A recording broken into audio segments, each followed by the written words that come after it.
Je vais commencer par faire un petit erratum sur la formulation même pour les aspects de bruit commun de ce que j'avais appelé MFG fondamental. J'ai simplement oublié un terme en le faisant de tête.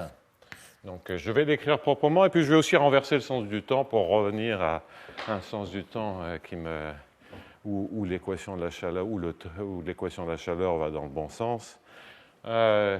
Donc, je vais réécrire cette équation en tout doucement. Alors, il manque juste un terme, c'est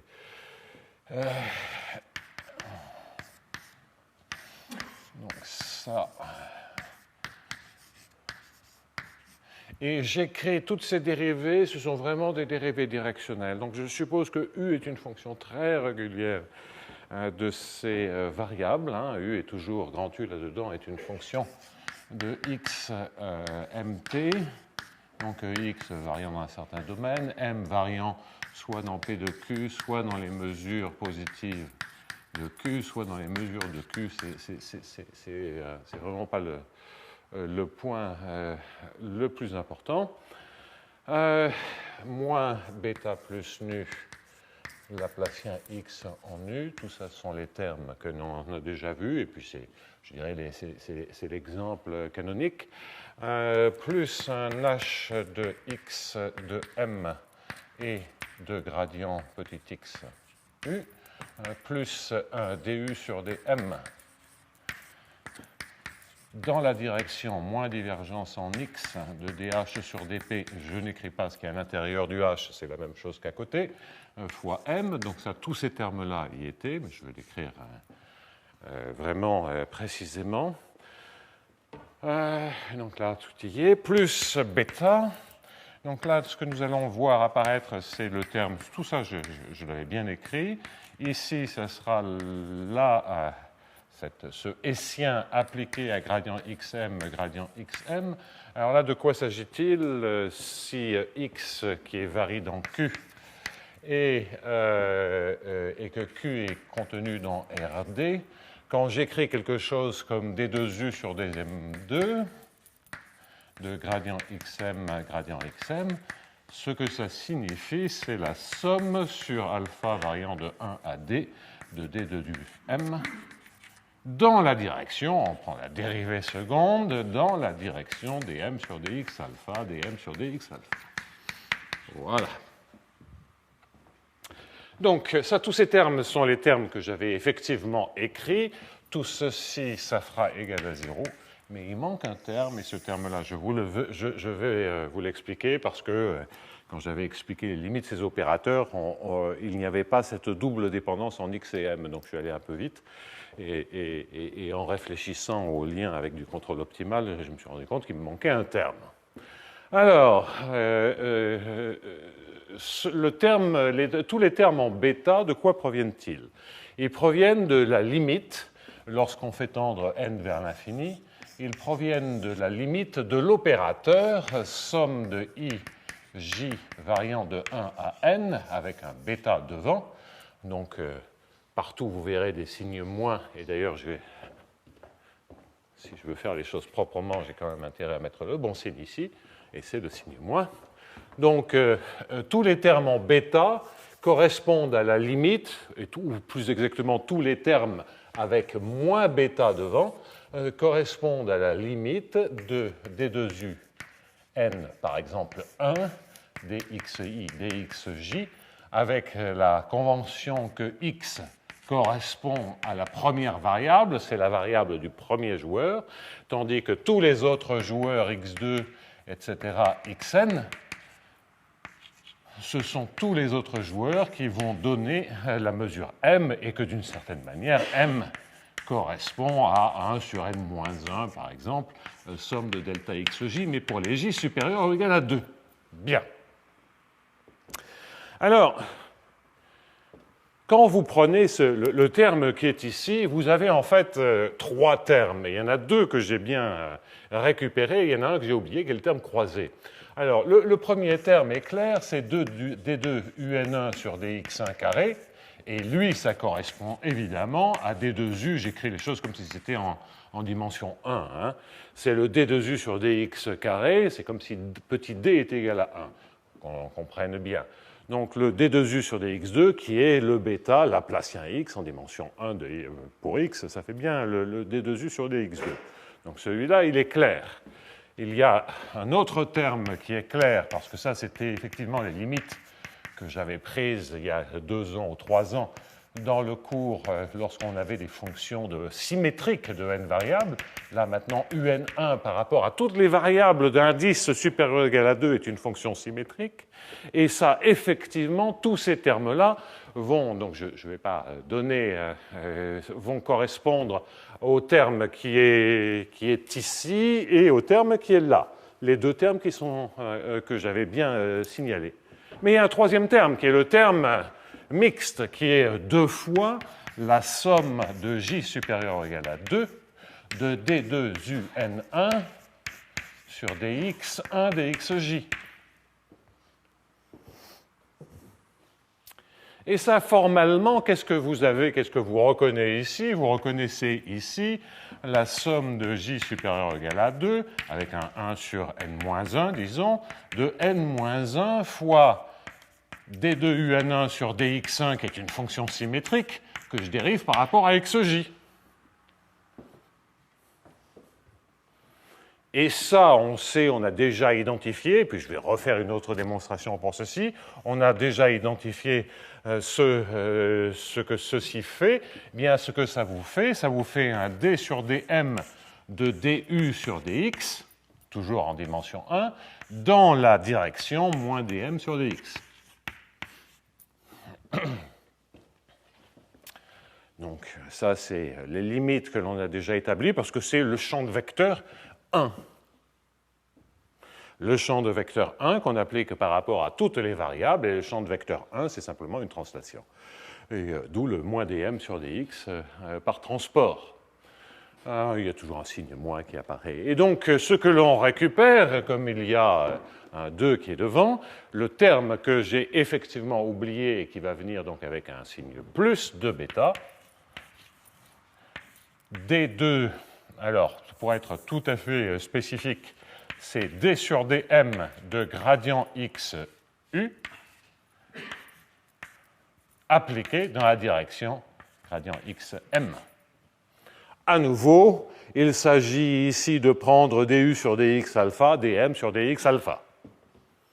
Donc voilà, ce terme, eh bien, il y était bien sûr, et d'une certaine manière, quand je vais toujours citer les équations, puis après je suis resté avec cette mémoire, j'ai toujours regardé plutôt la limite de cet opérateur-là, en oubliant simplement qu'il y avait un terme. Et quand j'ai voulu un peu réfléchir à la manière entre le lien entre le contrôle optimal, en fait stochastique, et cette équation-là, il me manquait un terme. Et puis je me suis dit, bah oui, simplement j'avais oublié un terme dans l'équation. Alors, vous n'avez certainement pas un souvenir très précis de toutes ces limites, donc je vais refaire une démonstration directe où on voit tous les termes d'un coup apparaître. Ça sera plus sûr.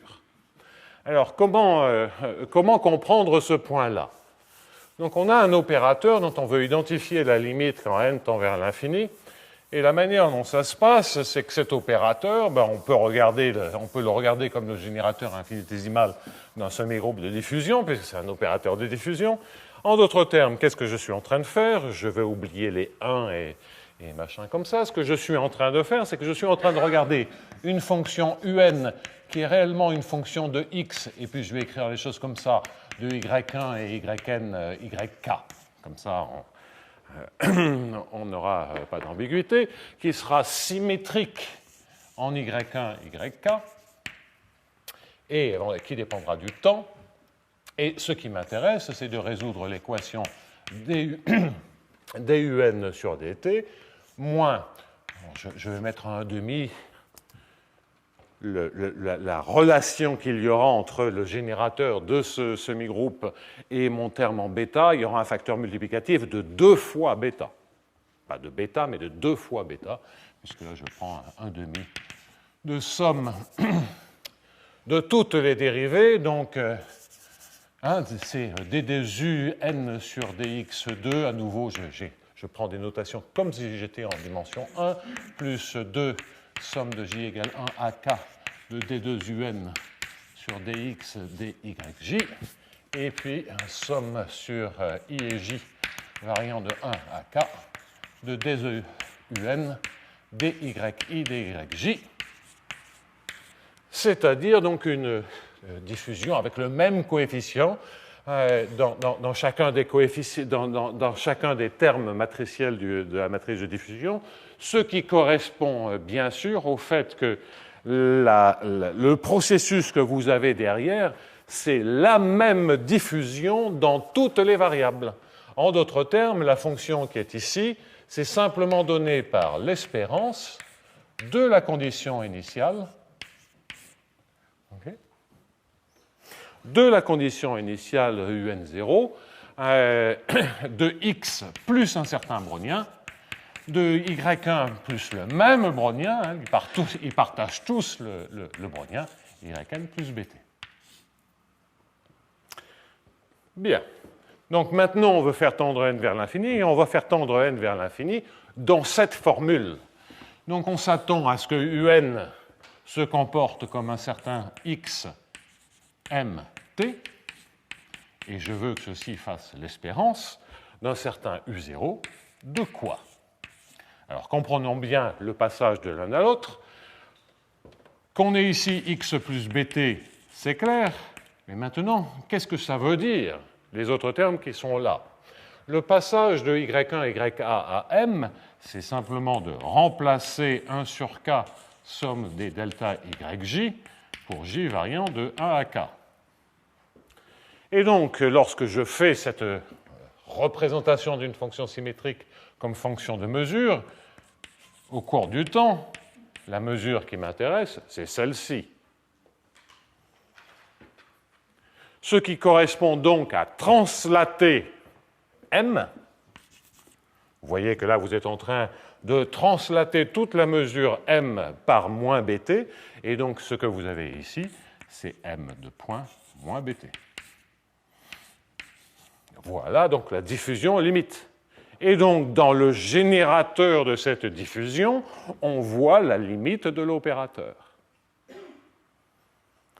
Et vous voyez que lorsque vous faites un développement limité, où vous calculez la dérivée en t égale à 0, vous avez 3 termes. Parce que vous avez un terme qui correspond bt, c'est comme du racine de t, donc il faut pousser le développement limité à l'ordre 2. Eh bien, si vous poussez le développement limité à l'ordre 2, il y a le terme qui correspond à faire un développement limité à l'ordre 2 sur la première variable, ça c'est le uxx, parce que vous dérivez 2 fois par rapport à x. Il y a le terme, les termes, parce que c'est une fonction composée, les termes qui correspondent à faire le développement limité de ce côté-ci, et c'est tous les termes que j'avais écrits. Il y a le du sur dm laplacien m et le d2um sur dm2. Mais il y a aussi le terme mixte dans lequel vous allez dériver un peu du x et un peu du m. Et c'est effectivement le terme que j'ai écrit ici. Et vous voyez d'ailleurs qu'il vient avec un signe opposé parce que c'est plus bt moins bt. Donc voilà l'explication de tous les termes. Maintenant, si vous voulez, on peut le faire. Ce qu'il faut faire là, c'est la formule de Ito. Écrire à fond la formule de Ito. Donc par Ito, on récupère la formule de Ito, donne tous les termes qui sont là-bas. Je vais vous faire un raisonnement par développement limité, puisque c'est un développement limité en t égale à 0. Alors, donc c'est U0 de x et de m, c'est la condition initiale, plus. Alors, lorsque je développe ceci, ça me fait U0 de x plus bt, et puis le m de point moins bt, ça me fait m moins bt dm sur dx, plus 1,5 de bt carré, mxx.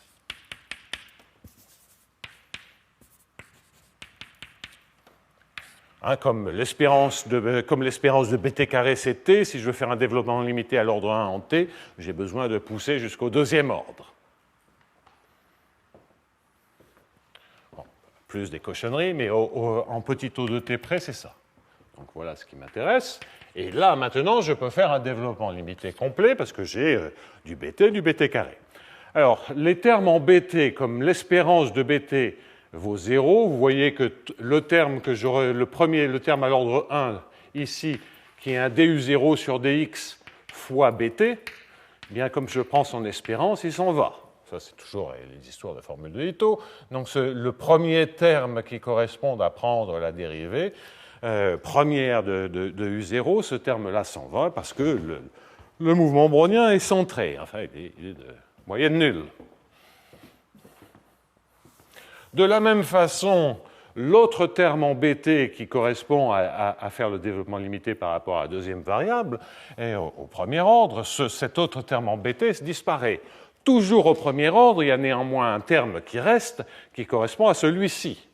Et ça, donc, cela correspond à un du0 sur dm, okay, dans la direction 1,5 de mxx. Alors, observez bien que là, je suis en train d'écrire le signe plus de l'opérateur, donc il faudra tout multiplier par moins 2 bêta. Donc 1,5 de mxx fois l'espérance de bt carré qui vaut t. Ça, c'est l'espérance de bt carré.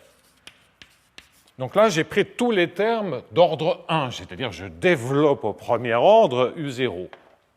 Je récupère donc ce terme-là. Maintenant, développons au second ordre. Si je développe au second ordre, je récupère 1,5 de du0 sur dx2 fois t, parce que c'est à nouveau e de bt carré. C'est normalement bt carré, et je prends l'espérance, et donc ça fait t. J'ai le terme en bt carré qui vient, quand j'ai mis mxx, ça en fait un peu beaucoup, là, ça fait mx. C'est la translation. C'est m de point moins bt, donc ça fait moins bt mx. Donc ensuite, j'ai le terme d'ordre 2 pur qui provient si vous voulez, de dériver deux fois ceci. Et donc, ça revient toujours, parce que moins par moins, ça fait plus. Ça fait un 1,5 de du0 sur dm2 fois mx fois t, parce qu'à nouveau, c'est e de bt carré. Et donc là, vous reconnaissez les trois termes que j'avais toujours écrits, le d2u sur dx2, le du sur dm fois mxx, et le d2u sur dm2 fois mx. Mais il y a aussi, lorsque je développe à l'ordre 2, le terme mixte, qui vient avec un facteur 2, puisque c'est par symétrie dans le développement limité à deux variables. Et donc, ce que vous récupérez, c'est le signe moins d de u0 sur dm dx dans la direction dm sur dx. Voilà pourquoi, et effectivement, il y a ce terme. Donc, désolé de l'avoir omis jusqu'à présent. Aujourd'hui ou la semaine prochaine, je ne sais pas quand est-ce que j'aurai le temps, si ce terme n'avait pas été là, on aurait eu un problème. Vu ce que j'ai, comme pour l'instant, mathématiquement, je n'ai rien fait avec bêta non nul, ça ne change pas grand-chose. Mais comme aujourd'hui, ou enfin rapidement, là maintenant, je vais faire des choses avec bêta non nul, ça devient plus embêtant. Il vaut mieux avoir l'équation exacte. Donc voilà, ça c'est les équations MFG fondamentales. Je vous rappelle ce que l'on a dit jusqu'à présent. Dans le cas où bêta est égal à 0, justement, on peut se ramener à MFG réduit, qui sont ces équations, ce système d'équations forward-backward que l'on a déjà souvent manipulé. Et lorsque nu est égal à 0, ceci, vous pouvez d'une certaine manière discrétiser, et ça contient les points de Nash à n joueurs. Vous pouvez aussi faire des macro-joueurs, des points de Nash avec des macro-joueurs pour mieux approcher la mesure. Donc tout ça, c'est ce qu'on a déjà vu cette année. Et puis on a vu des conditions bizarres d'unicité, tout début du cours, cette année lorsqu'on a une dépendance en M ici. Et la dernière chose que nous avons vue, notamment la semaine dernière, c'est que lorsque le H est à variable séparée et lorsque bêta est égal à 0, eh bien, dans ce cas-là, et c'est le seul cas où il y a une interprétation en contrôle optimal avec des problèmes qui, d'une certaine manière, sont des problèmes de transport de masse optimale un peu généralisés. Une généralisation possible des problèmes classiques de transport de masse. Donc, le rappel, hein, c'est lorsque bêta égale à 0 et lorsque H est un Hamiltonien qui est sous la forme H de x et de gradient U moins un f de x et de m. Il faut que j'écrive les choses comme ça. Je vais l'écrire avec un petit f, pardonnez-moi. Et que petit f, c'est la dérivée par rapport à m d'une certaine fonction grand F de m. Lorsque vous prenez la dérivée par rapport à m d'une fonctionnelle de m, vous avez une fonction de x et de m. Pensez que vous avez une fonction de x en le point où vous dérivez. Donc c'est vraiment la différentielle au point m, et la différentielle au point m, c'est une fonction de x. Et la manière dont ça marche, vous pourriez même mettre un prime pour bien insister sur le fait que ce soit une différentielle en supposant tout très régulier. Qu'est-ce que ça veut dire? C'est-à-dire que vous êtes en train de calculer la dérivée directionnelle dans une direction phi, et que ça vous fait l'intégrale de f de x et de m, phi de x dx. Pour chaque m, voilà la représentation que vous avez. Donc c'est cela que cela veut dire lorsque je dis ça dérive d'un potentiel. Bien entendu, si la fonction f de x et de m est une fonction locale, c'est-à-dire si c'est une fonction qui ne dépend que de la valeur de m au point x, bien entendu, dans ce cas-là, grand f de m n'est rien d'autre que l'intégrale sur q de la primitive que je vais, pardonnez-moi, encore noter f de m de y dy, avec maintenant petit f' égale petit f. C'est un cas particulier. C'est un cas particulier où j'ai une fonction locale. Je pourrais d'ailleurs avoir ici un x, ça serait pareil, je mettrais un x et ça serait pareil. Mais lorsque j'écris f de x et de m, c'est une fonction c'est une fonctionnelle de m qui peut être non locale, qui globalement prend regard de m et attribue une valeur ou une fonction qui dépend de x. Ce cas-là, cet exemple, n'est rien qu'un exemple particulièrement simple, parce qu'au point x, on ne voit que la densité au point x. Vous pourriez imaginer qu'on voit la densité un peu autour. Bien, quoi qu'il en soit, de manière générale, de manière abstraite, pour avoir une interprétation de contrôle optimal, eh bien, on a vu la semaine dernière que c'était le seul cas. Il n'y en a pas d'autre.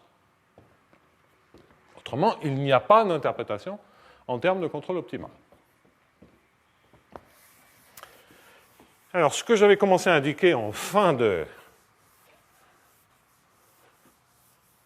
cours, en donnant là, un exemple simple,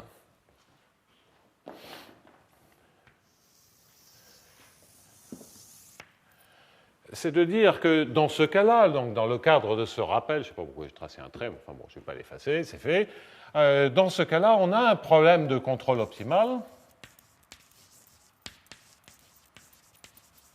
dont je peux écrire une équation de Hamilton-Jacobi-Bellman correspondant à ce contrôle optimal. Donc je ne vais pas reformuler le problème de contrôle optimal, je vais simplement écrire l'équation. C'est un problème de contrôle optimal dans lequel on cherche à Fondamentalement, on a des équations de Fokker-Planck qu'on essaie de contrôler au mieux. Donc, l'état du système, c'est une mesure, c'est mon M. Donc, l'équation de Hamilton-Jacobi-Bellman de la programmation dynamique correspondant à ce problème de contrôle optimal est une équation en M. Donc, attention, pour avoir des sinus compatibles, j'ai aussi, par rapport à la semaine dernière, renversé le sens du temps. J'écris donc maintenant l'équation. Alors, l'équation, quelle est-elle? C'est un défi sur dt. Donc, bêta vaut 0. Vous avez un moins nu défi sur dm, Laplacien m, ça c'est la partie Fokker-Planck, enfin la partie diffusive de Fokker-Planck, nu est positif ou nul. En particulier en déterministe, c'est nu égal à 0. Et puis le seul terme supplémentaire que vous ayez, et tout ceci, ça sera égal, et ça sera égal à f de m. Bon, mon petit f, mon grand f, il pourrait dépendre du temps, hein, c'est pas ça le problème. Et le terme qui est ici va être un sup sur tous les alpha possibles, qui sont fondamentalement des champs de vecteurs. Et là, ce que vous allez avoir, c'est la quantité. Donc, j'écris les choses de manière très, très défi sur dm fois moins divergence en x de alpha m. Je vais continuer le sup ici, pardonnez-moi, et tout ça sera égal à f de m. Donc, on lit comme ceci. Moins divergence alpha m, moins l'intégrale sur q de m, L de alpha.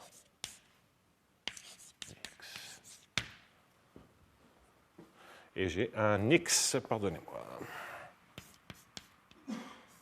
Alors ça, il n'y a pas d'ambiguïté là-dessus, ça correspond au fait que je contrôle une équation, vous voyez, vous avez ici un opérateur de Hamilton-Jacobi-Bellman dans lequel, devant le défi sur dm, vous avez la dynamique du système. La dynamique du système, vous reconnaissez l'équation, l'opérateur laplacien, vous reconnaissez ici la partie de convection, la partie où on contrôle le drift, et ici on reconnaît le coût.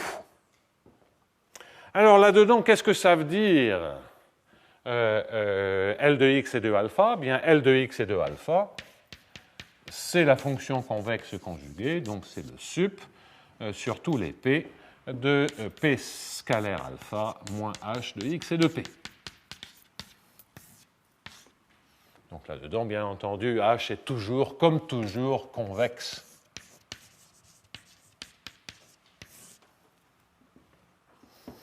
Alors, entendons-nous bien, dans ce cas, le problème de contrôle optimal, la manière dont ça se passe, c'est que si vous avez une solution, disons, régulière, pour éviter tout problème d'écriture des équations de Lagrange, si vous avez une solution à un minimum du problème de contrôle optimal, cela vous donne des solutions des équations de Minfield-Games réduites.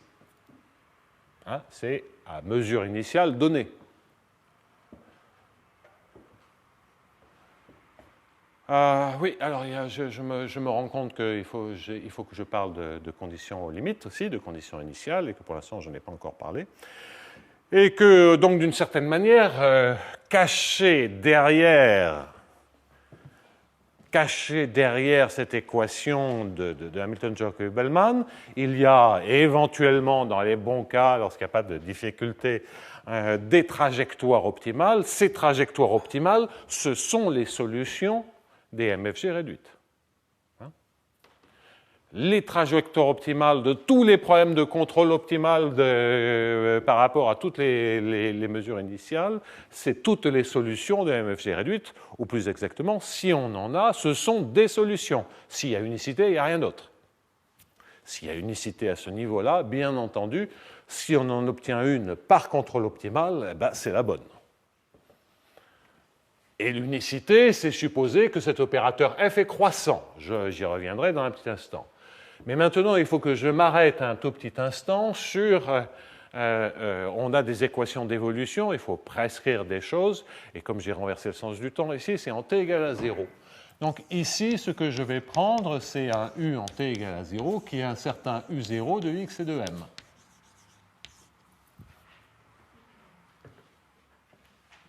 Ce qui correspond en fait, en termes de théorie des jeux à un joueur, à un coup final, dans lequel le coup final dépend de votre position, mais également de l'état dans lequel se trouvent tous les autres joueurs.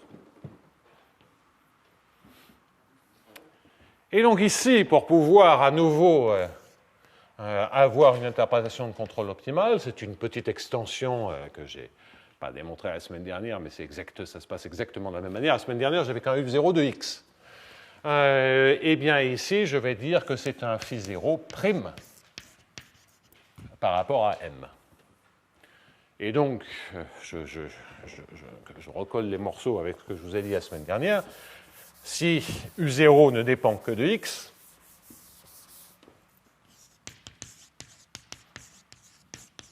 alors phi0 existe toujours, et c'est l'intégrale de u0m. Et vous vous souvenez que c'est effectivement exactement ce que j'avais écrit à la fin enfin, au bout de mon problème de contrôle optimal, il y avait eu un moins intégral sur q de u0m. M de t, j'ai renversé le sens du temps, donc voilà les bons signes. Auquel cas, évidemment, le problème que vous avez ici, c'est avec en phi en t égale à 0, qui est égal à phi0. Donc là, je crois que je n'ai plus rien oublié. Le L est défini. Et puis j'ai cet opérateur. Alors ça c'est fondamentalement un certain Hamiltonien dans l'espace de Wasserstein, mais je ne veux même pas me compliquer pour l'instant la vie, parce que c'est surtout utile lorsqu'on a un point de vue variable aléatoire. Et ça, je vais le mettre de côté, parce que pour le cours, le point de vue variable aléatoire ne sera pas très performant. J'expliquerai ça plus tard.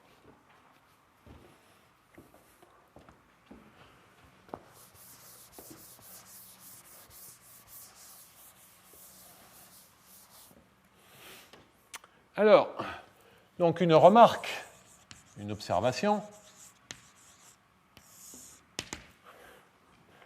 c'est que, donc je préfère vraiment laisser ceci comme un sup.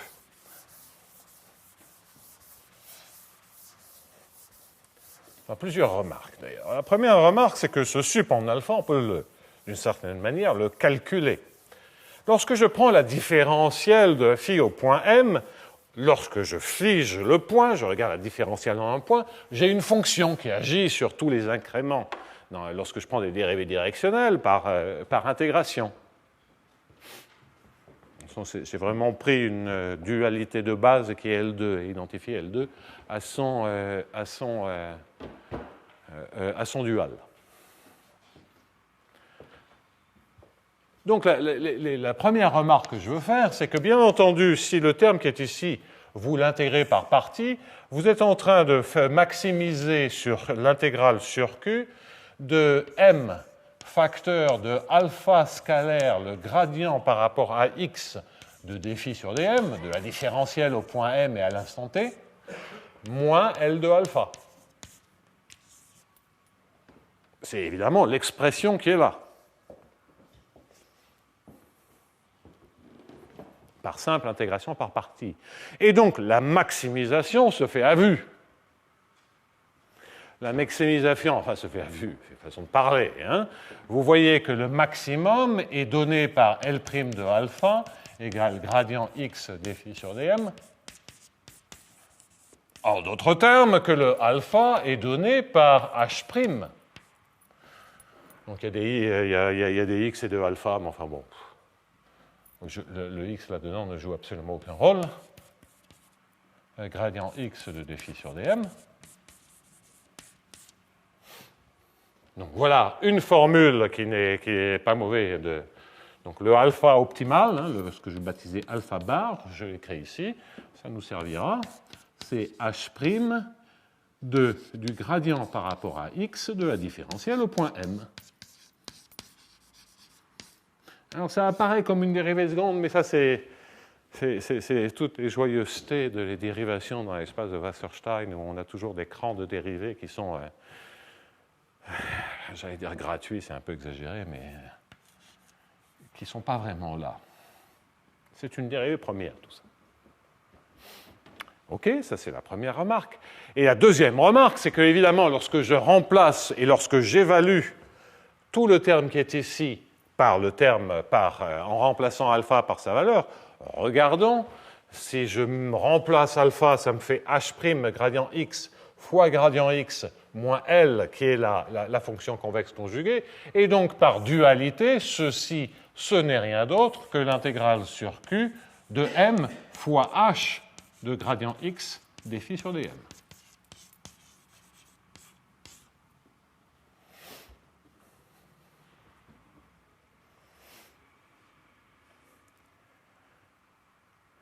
Donc, je vais également l'écrire parce que je veux avoir au tableau toutes les formulations possibles. Je vais l'écrire en bleu. C'est que le sup qui est dans l'équation, que je ne réécris pas ici, peut se réexprimer comme l'intégrale en x de m fois h du gradient par rapport à x de d phi sur dm.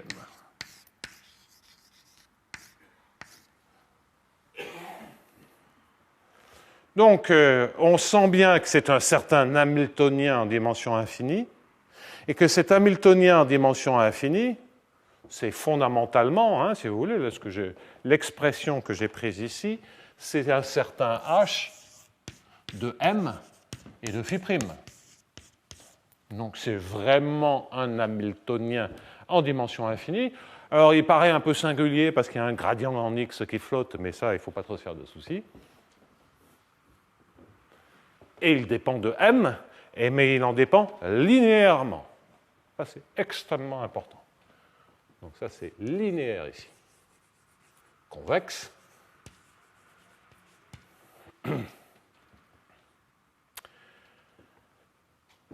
Bon, voilà la structure hamiltonienne que nous avons associée au problème de contrôle optimal. Pour l'instant, le lien avec les équations qui nous intéressent, à savoir les systèmes de Minfield-Games, est uniquement au niveau des trajectoires optimales. Si on a une trajectoire optimale, ça nous fournit une solution d'un MFJ réduit. Et si on a unicité, on sait que c'est la bonne. Donc il y a un lien.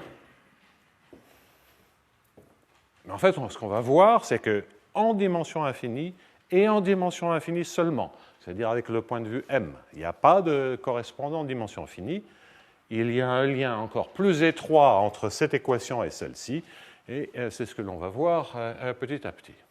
Et ça, c'est vraiment un phénomène en dimension infinie, parce qu'on est en train de faire une opération de dérivation qui n'a pas vraiment d'analogue en dimension finie.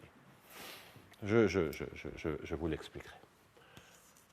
Alors, mais auparavant, je vais faire une petite remarque sur l'unicité, toujours dans le cadre particulier. Donc la logique de ce que je suis en train de développer, c'est de dire, OK, on sait que l'approche contrôle optimale, ça ne marche que à variables séparées. Bon, c'est pas grave.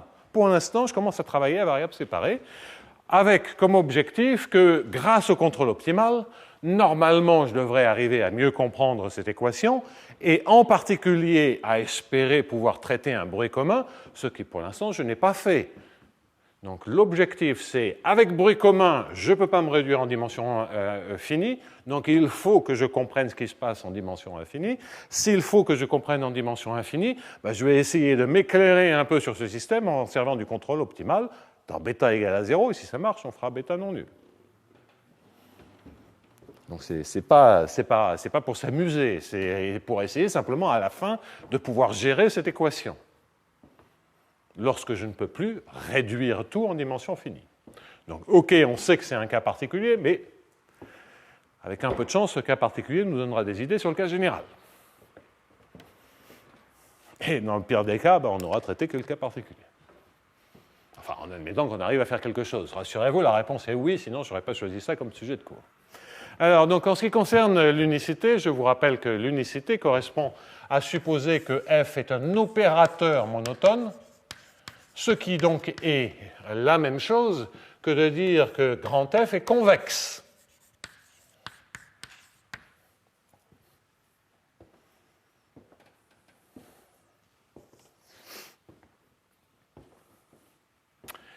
Alors maintenant, si on regarde la formule de minimisation qui donne le problème de contrôle optimal, hein, donc là, il va falloir que je l'écrive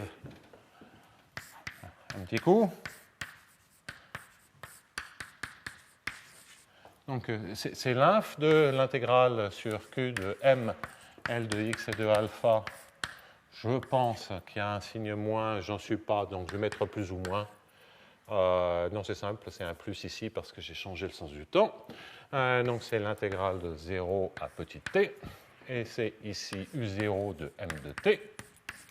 Donc tout ça c'est bon, ça c'est bon. Je minimise par rapport à tous les alphas, avec comme contrainte que dm sur dt moins nu laplacien m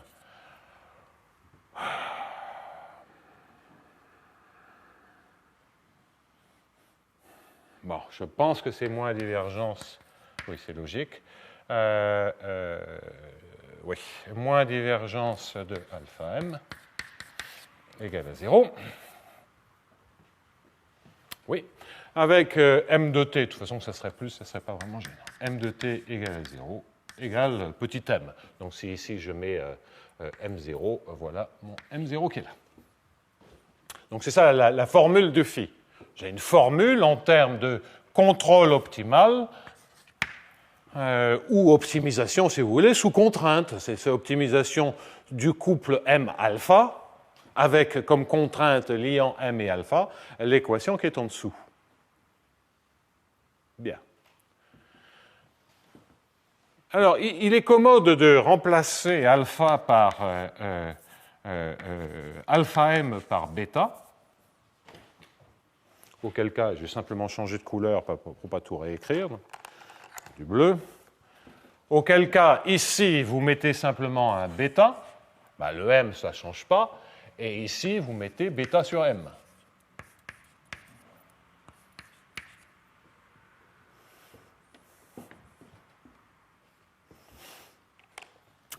Et ce que vous réalisez, c'est que vous avez un problème lorsque grand F est convexe, qui est entièrement convexe. Parce que les contraintes que vous avez ici en m bêta, maintenant si vous regardez le problème de minimisation, vous pensez que ceci est une minimisation en m bêta d'une certaine expression avec des contraintes. Les contraintes ici sont affines en m bêta. Ah, vous voyez bien, hein, si j'ai divergence de bêta, ce sont des opérateurs linéaires, ça c'est une contrainte affine, donc j'ai des contraintes affines. Et je minimise une fonction qui est ici, qui est convexe, ça on l'a déjà vu à de nombreuses reprises, qui est convexe en m bêta. Tu as un désaccord là ou...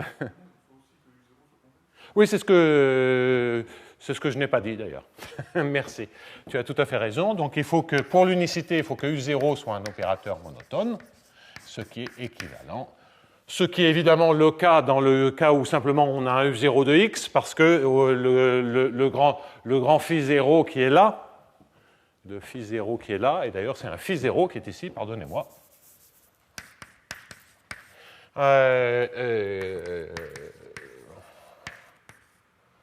En fait, non seulement il est convexe, mais il est linéaire dans le cas où U0 ne dépend que de x.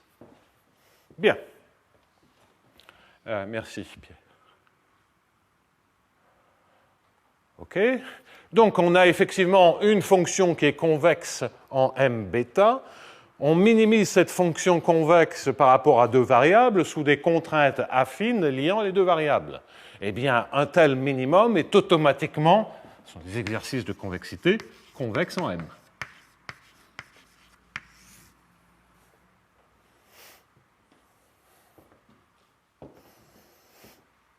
Donc ça, c'est un petit jeu de convexité. Hein, il y a 3 lignes de vérification avec des θ moins θ, que ça marche avec la minimisation. Vous prenez des minima. S'il existe des minima, c'est évident, sinon vous en prenez epsilon près et ça marche. Donc ça se vérifie sans difficulté.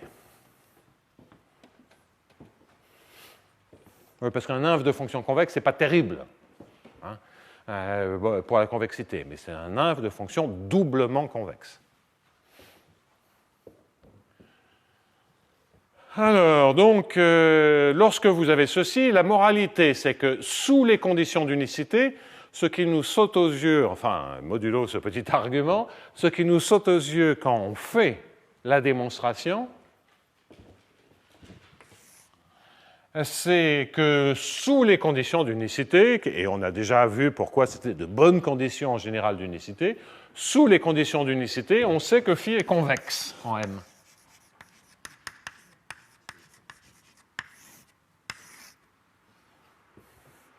Ce n'est pas lié à l'unicité, c'est une propriété géométrique de phi. Bon, pourquoi pas. Donc je fais cette remarque, les conditions d'unicité, ça veut dire phi est convexe. Et en fait, c'est pas loin d'être à nouveau une condition nécessaire et suffisante, parce que là, je me suis servi de l'interprétation contrôle optimale pour vérifier la convexité, mais je pourrais me servir de résultats généraux sur les équations d'Hamilton-Jacobi, donc que ce soit en dimension finie ou en dimension infinie, et de savoir quand est-ce que la convexité se propage. Alors, je reviendrai sur ces histoires de propagation d'une propriété, mais fondamentalement, du fait qu'on a la linéarité, effectivement, la convexité va se propager si et seulement si toutes les données extérieures, à savoir le f et le phi 0, sont convexes. Bon, mais comme on le lit sur la formule, je ne vais pas me lancer dans des arguments compliqués qui n'ont d'intérêt que dans des situations un peu plus complexes. Alors, c'est une remarque. OK, on a de la convexité, la belle affaire. Évidemment, lorsque j'ai un problème de minimisation convexe, c'est d'ailleurs pour ça que j'ai plutôt tendance à avoir l'unicité.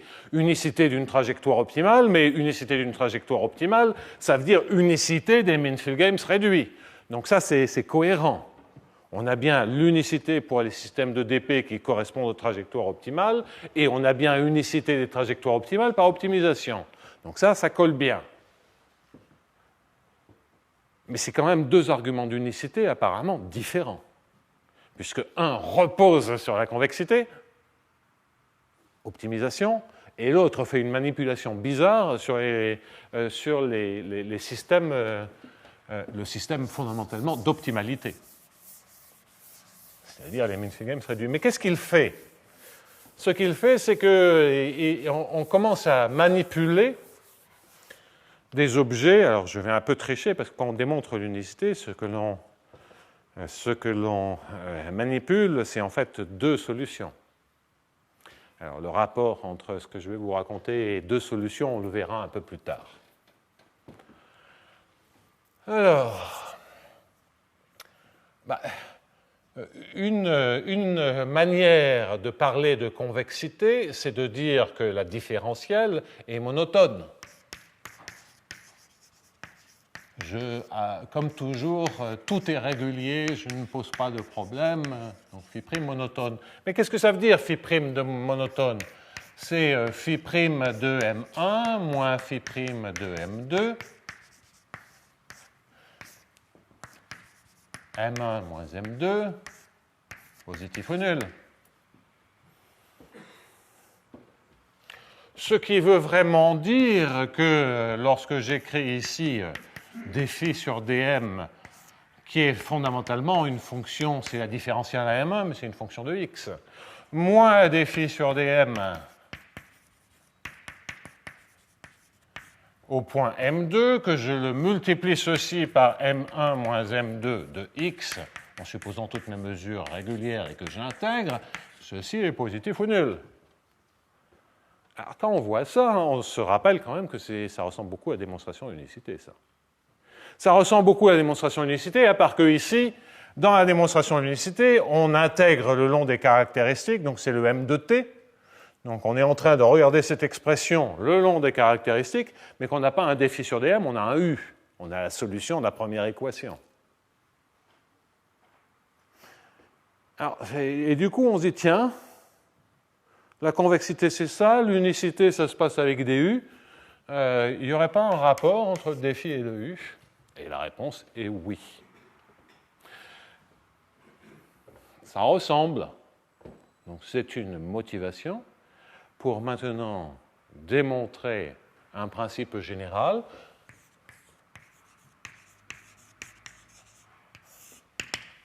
qui va consister à dire, toujours dans le cadre de ce rappel, je ne suppose plus nécessairement la convexité, mais je suppose cette forme-là. Donc la convexité, c'était juste pour introduire le principe que je vais maintenant énoncer, c'est que si je pose U égale dφ sur dm, et que φ est une solution de... Φ dépend de m et de t, hein, c'est pour ça que je prends une différentielle partielle, et évidemment, ceci, comme je vous l'ai déjà expliqué, c'est une fonction de x, de m et de t. La différentielle au point m, ça dépend de m, mais la différentielle comme objet agissant sur des incréments, c'est une fonction de x. Donc, ce u-là, si phi résout cette équation, résout MFG fondamental. Bon, alors là, on va y passer un peu de temps parce que ça n'a rien d'évident.